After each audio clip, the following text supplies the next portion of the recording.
Lagos, Nigeria, UK, anywhere you're watching us from. We've had guests from all over the world. Please help me welcome to the studios this morning, TP4STYLE, aka TP4STYLE. Welcome to the studios this morning. Hello, good morning.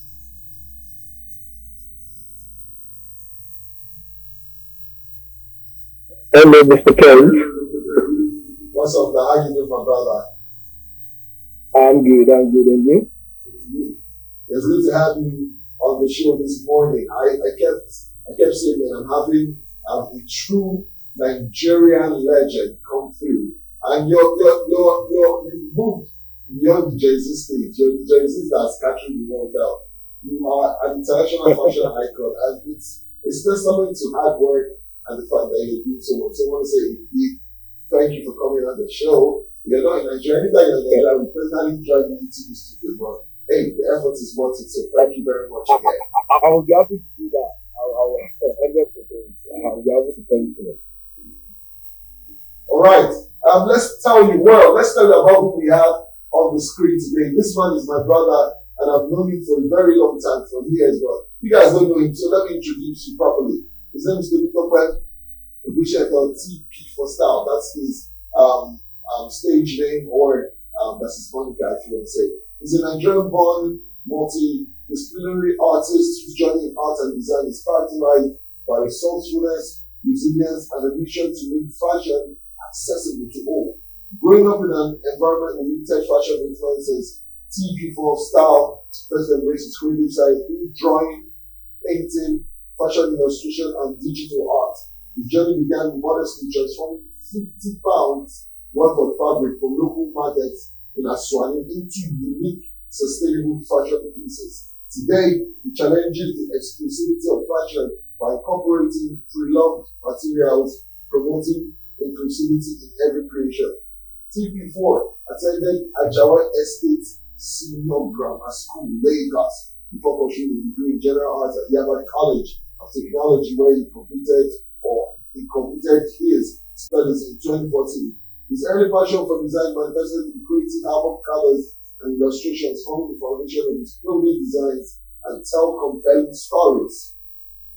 Starting in 2010, he began sourcing pre-loved and desktop fabrics from Nigerian markets, breathing new life into discarded materials. Now, this process focused on creativity and breaking boundaries, leading him to establish Deep City in 2019, a hub for accessible fashion that quickly became a beacon of style in Nigeria. Facing a significant setback in August 2022, TP4's store, Deep City, was demolished by the Lagos government due to structural risk, leaving him devastated as looters took everything inside his shop and his office. Determined to rebuild, he relocated to the UK with his partner, rebranding as Drip by TP4. He navigated challenges in the industry that initially overlooked his Nigerian experience. Now, TP4 defies typical fashion stereotypes with his commitment to accessibility and inclusivity. He creates vibrant designs infused with African-inspired colors that evoke joy. His approach to fashion reflects his belief in empowering wearers to express themselves without feeling pressured by trends or budgets. He takes pride in diversifying the modeling industry by featuring local talents of all ages in the shows, emphasizing his personal approach to fashion. TP4 aims to build a meaningful and lasting brand, focusing on sustainability and individuality over fleeting trends. Through his resilient journey, he demonstrates that setbacks can be transformed into opportunities. Drip by TP4 is more than just a fashion label. He represents a movement towards inclusivity, sustainability, and self-expression, making TP4's work a refreshing, unique presence in the fashion world. So, we're pleased to have TP4STYLE again in the studio, not in the studio, but right here on the show. I want to say thank you, and we're going to go ahead by asking him a couple of questions, just for you guys to know about how big this celebrity we have here is. Now, TP4, you turned 50 pounds of Aswani market fabric into fashion match. What was your wildest creation from that project? Yeah, so Thank you for the introduction, Mr. Ken, and thanks for having me in the studio today. Um, my wildest creation about that, I never thought a 50, it's not even 50 pounds, it's 50,000 naira, 50,000 naira worth of fabric. So back then, I'm really happy that you're the one interviewing me because we are from almost like the same hood, and you know how life was for everyone then. And I think our biggest market then was Aswani. For most of us that are from that area, aside from the posh ones that are on the other side, the biggest market for us is Aswani then. So, as a fashion lover and life happens to us, we were born on that side of the world. So we can't change anything about it than just to make the best out of where we are giving birth to. So the closest market to us was the Aswani market. So then I do a bit of phone business. So the little money I make from my phone business, I go to Aswani markets just to fight for last grade. We call it last grade. Whenever they open the bill, so we are the one that fight for the last grade of the whole stock. So from those stock that we source for, I was able to like incorporate some aesthetics into it, add some what's it called? Use my artistic skills to make them to be like a one of one piece. And whenever I wear it to wherever I'm going to, most of my friends tend to ask me, "Oh, bro, where do you get this from? I'm interested in this. I'm interested in that." But at first, I used to tell people how I source my stuff because I'm a very transparent person. I don't like doing Nigeria call it wuru. I tell you, "Oh, bro, this stuff is from Aswanio." But at the end of the day, I notice when people knows where your source is, they tend to look at you cheap because they believe most people that source for pre-love designs are people that are not rich. Yes, yes, we were not rich, we were from the other side, but that's just their belief about the whole thing. But with time, I was like, instead of me revealing the source of my what's it called of my business to these people, why can't I just turn it to business? What people don't know, they don't know. So with time, as time goes on, whenever people ask me, "Oh, bro, where do you source your stuff from?" I told them that, "Oh, man, those are my own production, those are my own creation. If you want something like that, I can help you source it." So that was how I was able to turn it into my own business. I started as a personal shopper for my friends in school, for people in my area. I started sourcing for them, selling to them, recreate them in my own way. And I think most of the stuff that I call recreation are something that even happened through mistake. Maybe at the market, people that are related to all those bend down selling market, they can relate to this. Maybe where you guys are trying to drag one particular piece with each other, one hand might go ripped, or maybe so now we take it to another an operator, they help you to patch another side, or you get a label, stick it to one part of it, and it got so good to me. People just started liking the stuff like that. That, oh wow, this design looks unique. I was like, I think God, the world is, the universe is telling me something. Maybe that's where my way is, and that was how I was able to go into the fashion business, and that here we are today. It has become a global thing for me, and I really appreciate it. Wow, that's a whole lot of story. And the Yeah, beauty of the story is I know when all this started from because we're actually from the same hood in Ajawa State, Lagos. So yeah, bro. anytime I see people like this who came out from where we did come out and are doing fantastically well, I feel very good. It means if we can do it, we too can. Now we're moving to the next question. From Lagos, Nigeria to London Fashion Week, what's the biggest culture shock you faced as a Nigerian designer in the United Kingdom, the UK? Yeah, at first I would say the culture is totally different. Different country with their own system. So when I moved here first, I came with my whole experience, my CV and everything. So I was expecting to get employed into like a big firm as a designer from Nigeria. I've been working with top Nigerian celebrities, influencers, and I know I hold my ground back in Nigeria. So I documented my CV and I started applying.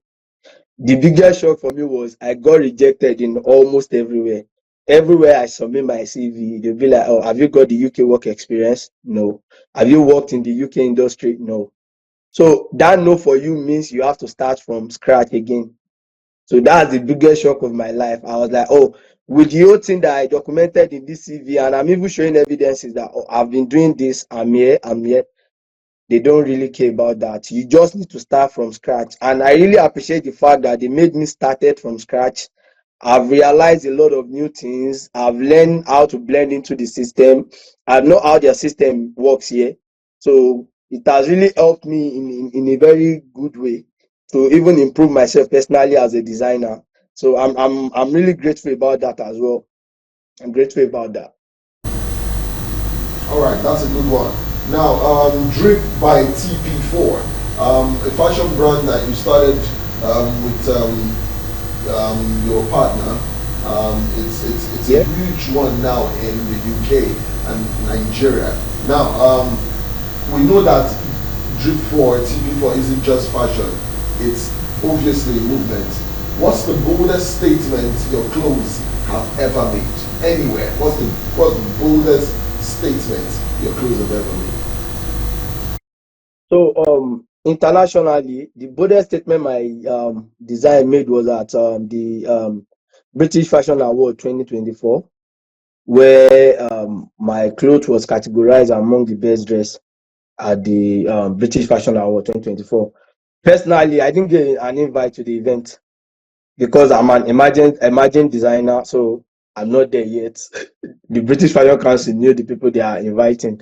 So a friend of mine who is a fashion student got like an invite, because if you're a fashion student in the UK, they want them to blend into the industry, so they get free invite to most of all those top events. So a friend of mine got an invite. He has been a model for me since we were in Nigeria, so we've come way back from Nigeria. So the guy reached out to me and he was like, "Oh, TP, I've got this event I'm going for, the British Fashion Award, and I would like you to style me for the event." So I sent him one of my piece that I've showcased here already. So we're able to incorporate some Kofi material with a Western Tuzado suit. So those are some of our old collections. So we just put it together and the guy wore it to the event. On getting to the event, everybody loved the outfit. They started snapping his picture. The guy was everywhere. So at the end of the day, the picture was tagged with the top people that were at the event.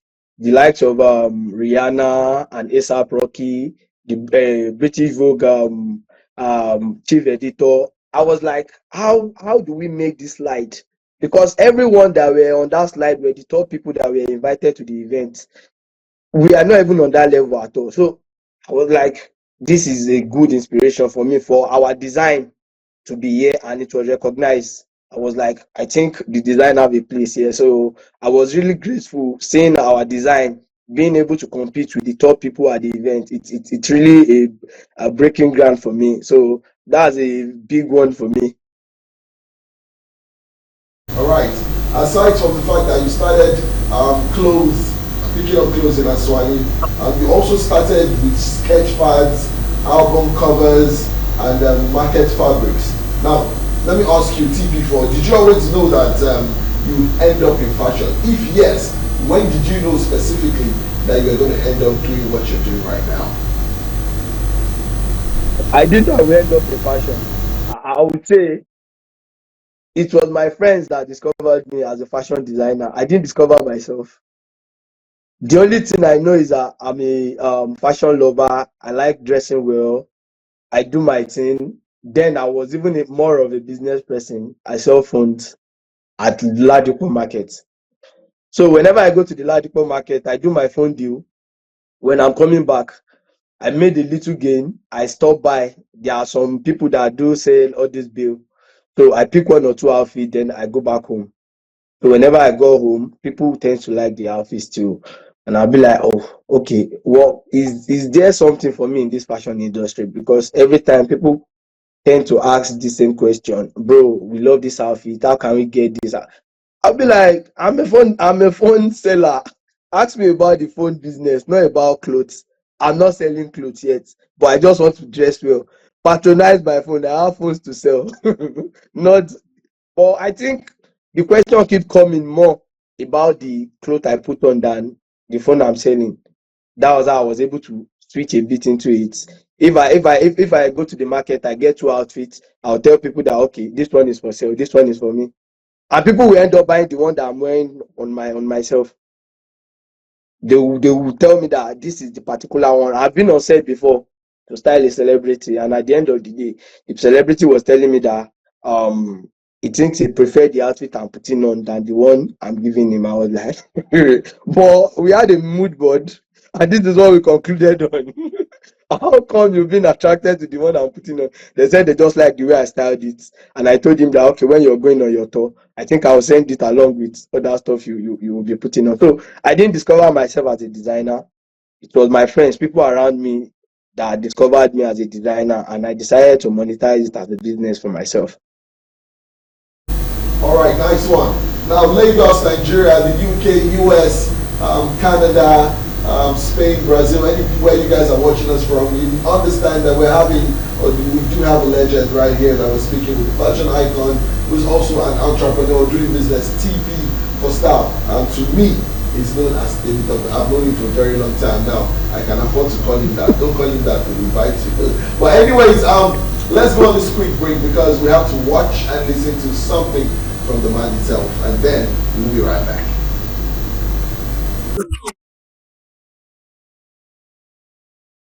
Yes, welcome back from Ajawa State Senior Grammar School. Leaving that, I'm pursuing a degree at the degree in general arts at Yaba College of Technology, Lagos State, and from there moving all the way to the United Kingdom. Now owning so many businesses and becoming a very successful human. The man himself, TP4STYLE, aka Teddy, he's come through so much. He's done so much in the industry now. We recognize that he's gotten a lot of awards and so many huge celebrities outside, not just in Nigeria, outside the country, now wearing stuff.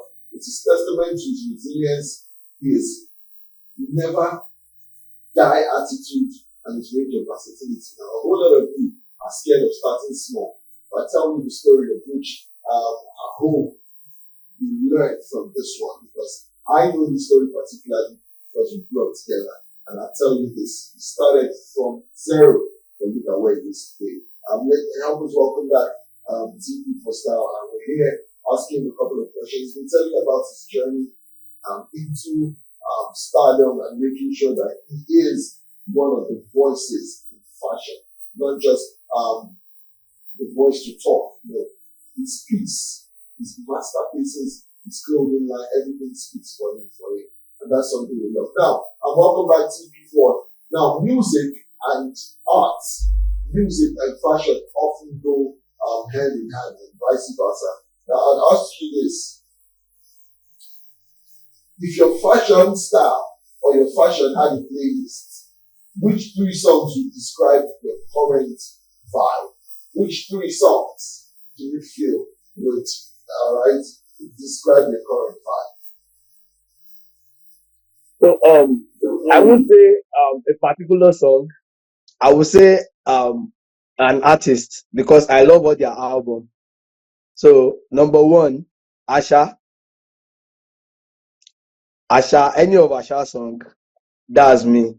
I like retro. I like being vintage. I like when people can't predict my next move. That's how I work.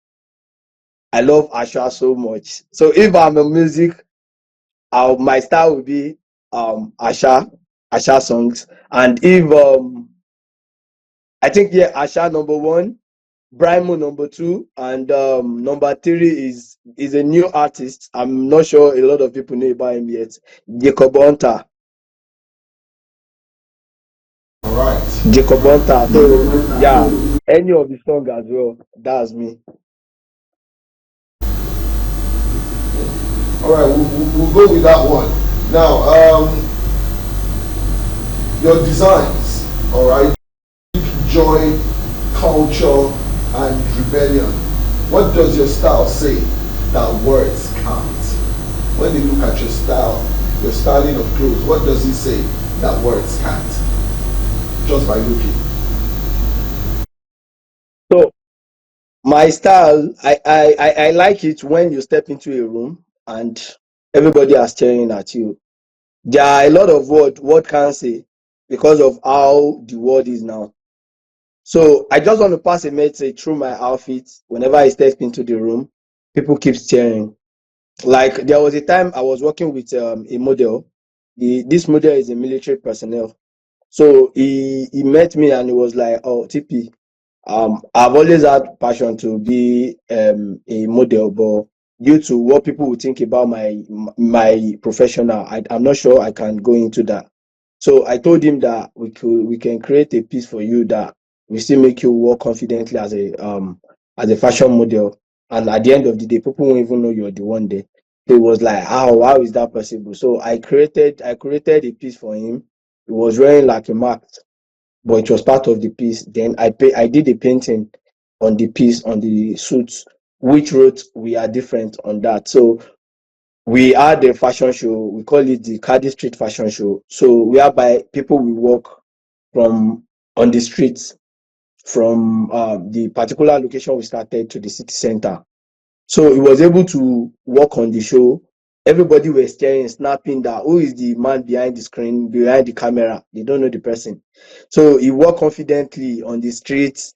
So after the whole show, he took off the outfit. Most people didn't recognize the person behind it because he went to the changing room to change the outfit. So the picture was everywhere because they didn't know who was behind the mask. So after the whole show, he reached out to me. He said, I've helped him to be able to fulfill his dream. He has always dreamed to be a model, to be on the walkway. But because of what people will feel about him, he's a military personnel, he can't do this. But he feel fulfilled after the whole thing that I was able to walk the fashion show without people knowing him, and he enjoyed the whole thing.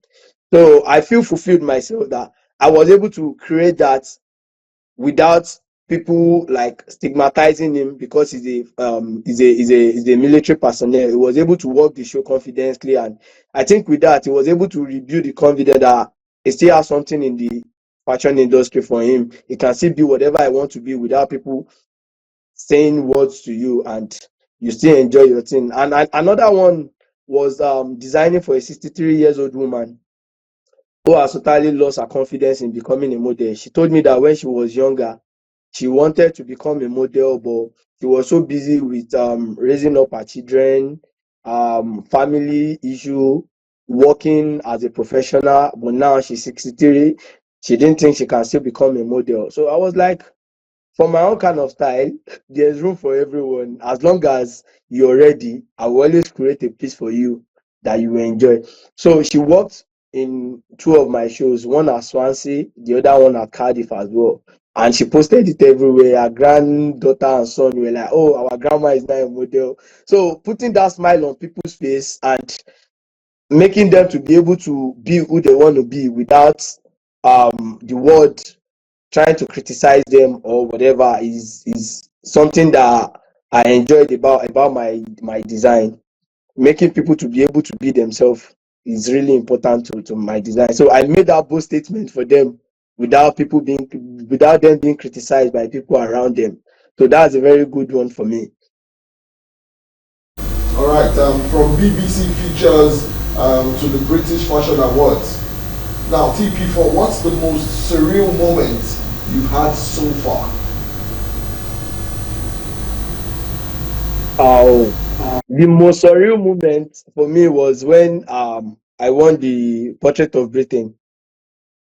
I was shortlisted among the top fashion. Mine was fashion, but other people were shortlisted on other ground. But for me, I was shortlisted as a fashion designer, people influencing the UK in culture and fashion.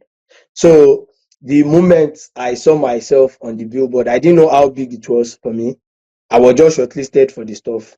So it was like a collaboration between me and a graduating photographer in the University of South Wales. I went to an event. I was just dressing, just being myself. So I got to the event. my outfit caught the guy's attention and he walked to me. The photographer said, "Bro, we need to take a picture." I was like, "Oh, this is me every day. This is how I like dressing to everywhere. I want to step into the room and you be like, oh, who is that person? I want to know him." So I don't want to meet people and start introducing myself. I want my outfit to be able to speak for me. So whenever I get there, I want to meet the boss of the space. I want I want to create opportunity for myself without showing them my ID card or whatever. I want my stamp to be everywhere. So I step into the space for I think it's a networking event that I got invited to by a friend. So immediately I got there, the photographer loved my outfit and he was like, "Oh, TP, we need to take a picture with this." We get talking. He took the picture. At first, the picture was shortlisted in the university as one of the best graduating photographer of photography students. So he did an exhibition which he invited me to. So when they were shortlisting, the Portrait of Britain normally go to universities to select best overall students in photography to showcase their works at the National Gallery of London. So the picture was shortlisted again for that event. I was like, I think this picture is moving so fast. So the final one was for the Portrait of Britain when the picture still got shortlisted. The same picture has won the photographer like 3 to 4 awards. So the third one was the Portrait of Britain, which is the biggest photo award in the UK. So the picture was exhibited across the UK everywhere. Seeing myself on the big screen, I was like, looking back into 3 4 years ago, I was still back in our ghetto, Ajawa State. And all of us we were just dreamer. No one is special. Everybody just have this big dream. And I stick to my dream. And most of my friends from back home call me that, "Oh, TP, now see your billboard in London. You are everywhere." I was like, it's just good. We're just starting. I just stick to my dream. I never knew where it would get me to. And here we are today, and we are still moving. We are still on motion. So I'm grateful about everything so far. Of the show, TP, I just want to ask you one question. When young designers see you, TP, winning, what do you want them to take away from your journey? What's that important factor? Yeah. Quickly, under 2 minutes. I want them to stick to their dream. Sticking to your dream is really important. Don't get distracted about what people says. Believe in yourself and never run at other people's pace. Everybody have their own race to run. You just have to run your own race. Because whenever you're looking at other people's success, you get distracted on your own lane. You want to up on other things, you want to do other things. But the major thing for me is just I was able to stick to my dream. I don't look at people that are winning now. Whenever people are winning around me, I join them, I celebrate them, I'm happy for them because I always know that as long as I'm on the right path, mine will always come someday. And another thing that works for me is embracing my failure. I used to advise emerging designers like me that always embrace your failure. Whenever you fail today, is a means for you to graduate because there's something that if there's no exam, there's no promotion. So whenever you fail, you have to go again. That means you have a better chances of winning the next time. So whenever I fail, I embrace all my failure. I learn from my mistakes and I look forward to where I'm going to. And that's just the major thing I used to tell young people. Never get distracted by what is going on around you. Stay focused to your dream, stick to your dream, and it will always happen. All right, quickly, give us your social media handles and how we can follow you, your page, and your business page. Yeah, my business page is Drip by TP4, and my personal social handle is TP4_style, and my website is www.tp4style.com. All the way from Nigeria to UK, London, do you still see hot amala and gbegiri to eat over there? Ah, my wife used to make it for me. Oh, she go all the way. But the only thing I'm still missing is that bolly and yam. I've never seen all those quick bolly and yam. I've missed that one. I think I might still be the one to start that business here, anyways. What of Suya? Ah, yeah. I in some places I still go to some African restaurants. I still get suya. I miss Boli. I miss those aboki meti, all those quick indomie. You can easily browse somewhere and have aboki. I miss all those ones. But where I'm encouraging some We used to African eat business a to lot start of that those in business. the evening. There was one Bread very and close to your akara, house. The guy would flip no it. bread and akara is You the know when they best used to part do about me. tea, Oh. Bread they and would do tea, akara. they would not put it up like this. In Nigeria, are business oriented. Trust me, we those are those were really good times business that shaped oriented. us. So on behalf of Galaxy Television and WhatsApp, I want to say thank you so much for honoring us. You took time Thank out you of your so very much busy for having schedule me. to honor us for this interview. Thank you so I've much. given your talk, your journey, things you went through, your challenges, and how you were able to come through all this unscathed. We can't say thank you enough. And you said something. You said to someone who sees you winning right now, the talk to the person is never give up. Never give up on your dreams. That's the thing Never to say. give up. And I hope a whole lot of people Embrace put your that. Yes, I hope a lot of people put that at the back of failure their mind. always. Yeah, embrace your failure always. When my thought got demolished, everything was over for me then. But I was like, I still have somewhere at the top. I never give up. My stuff was being looted in my presence. You can't do anything about it. If you're used to Yaba, Unilag area, you will know those boys in that area. The store got demolished without notification. The government just came in and they started demolishing everything. It was so surreal to me. I was like, is this real? You know how Nigeria, we normally have this agidi, like they can't do anything. We will take them to court. So we were still there arguing and they keep demolishing, bringing everything down. Before I turn around, I saw my AC. Aboki was negotiating with someone. They are selling my AC in my present. I was like, I can't go and fight for my AC. I have to go back to go and fight for other things. People are mounting my TV. I was like, these are my property that I've invested on for over 3 years. Why is this people so cruel? Everything went down in my present. I was so devastated and I was like, I think it's over. At first, I thought of getting another store, but at the same time, I was like, okay, why can't I just pick myself up, put myself together and start in somewhere else? That was how I planned on moving with my partner, and every other thing was just a story. We thank God for the journey. All right, thank you so much. We have to let you go at this point. Thank you so much for giving us this time for this interview. God bless you so much.